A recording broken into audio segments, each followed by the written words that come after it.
Donc, bilan de la journée du 17 octobre. Donc, conférence de presse ECB.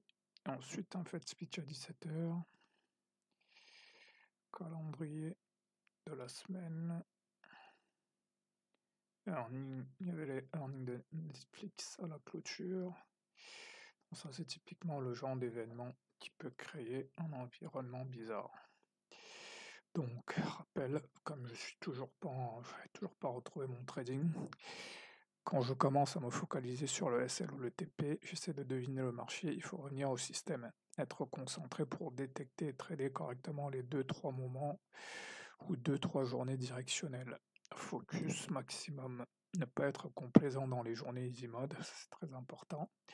Faire des ajouts et du sursize, accepter les journées 1 ou en 3 trades et terminer. Après 2-3 jours simples, souvent 2-3 jours moins simples, aussi c'est important, se rappeler qu'on ne peut pas avoir toute une semaine qu'avec des bons signaux en fait. S'il y a eu 2-3 jours avec 2-3 bons signaux, commencer à se dire que le reste de la semaine va peut-être être plus technique. Invalidation et validation restent des probas, parfois ça marche, parfois non. Il faut juste suivre les signals bars. Donc voilà, faire le choix simple, l'instrument qui monte des signaux convergents dans la même direction qui a du volume, c'est-à-dire si c'est un range avec de la taille et de l'espace, ça veut dire qu'on peut aller chercher au moins un RR de 1 sur une target évidente en fait. Ne pas rentrer dans le mode évaluation. Est-ce que RB50, MIVHB, AJP, RB, H-lundi, ça marche? Se rappeler, identifier la grille, le signal à target, choisir la taille et exécuter. Important. La clé ici, c'est se rappeler qu'après 2-3 jours simples, il y a une forte proba d'avoir 2-3 jours choppy.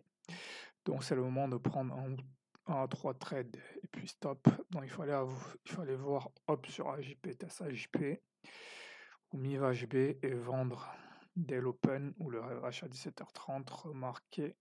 Remarque, quand le prix arrive sur RH50, si ça se met à stagner ou qu'un SVG est respecté, il vaut mieux attendre un break vers le bas ou vers le haut plutôt que d'essayer d'anticiper. Donc ici, il n'y a pas vraiment de trap, il y a juste un moment où il y a une confusion entre un RH50 et un RH. Là, j'ai pas vraiment d'idée pour décider dans quel sens il faut aller. Pas de contexte indiquant une proba forte de l'un ou de l'autre, mais quand on stagne sur RH50 et que SVG 15h30 fait résistance, il vaut mieux peut-être baisser le risque et mettre des ordres au-dessus et en dessous pour trader le break. Donc ici, 14h30, non, il n'y a rien. Ici, il n'y a rien. Voilà, ici, j'aurais pu commencer à vendre ici, voilà, signal C, parce que bon, c'est l'open. Ici, je peux déjà être en B, voilà, parce que là, j'ai quand même un truc convergent et c'est un signal, c'est un de mes signaux sur vente. Ici, je peux rajouter en me disant que probablement on va aller fermer le gap. Là, pas de signal, pas de signal. Voilà, là on ferme, on vient à peu près tester le gap, donc là, éventuellement, j'aurais pris mes 3 trades et ça aurait été OK. Ici, reversal, voilà, c'est ce que je m'attendais à voir. Quand on arrive sur AJP, on passe en dessous et on repasse au-dessus. Donc ça, c'est un signal. Alors, on arrive ici sur le RH50. C'est là que ça devient confus. Voilà.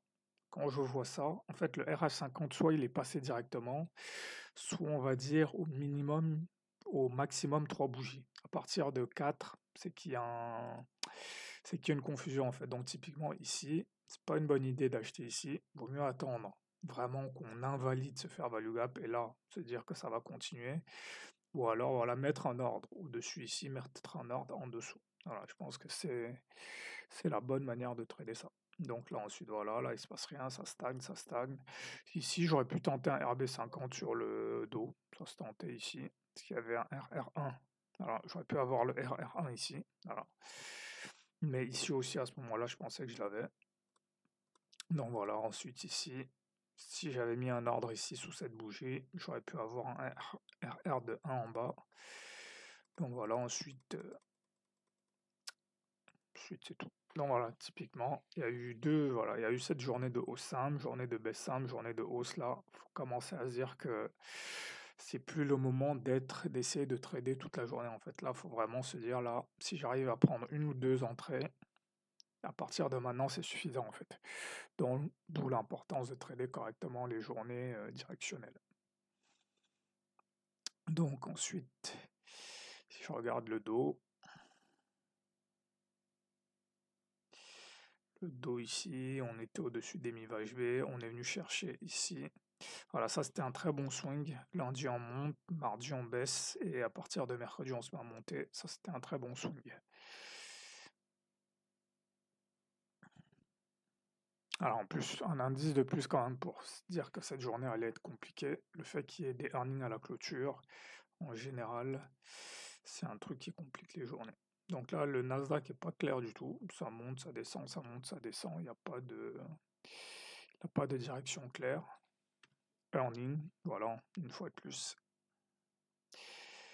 FTSE le matin. Il y a une stagnation ici, puis on se met à monter. Ouais, c'était assez clair.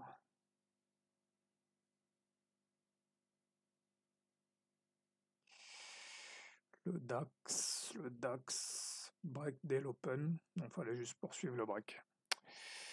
Donc voilà pour cette journée. Alors l'idée ici c'est vraiment journée de earning à la clôture. Faut pas essayer de trader toute la journée. Faut vraiment essayer, voilà, s'il y a une ou deux entrées, les prendre, aller chercher le RR de 1 et puis c'est terminé.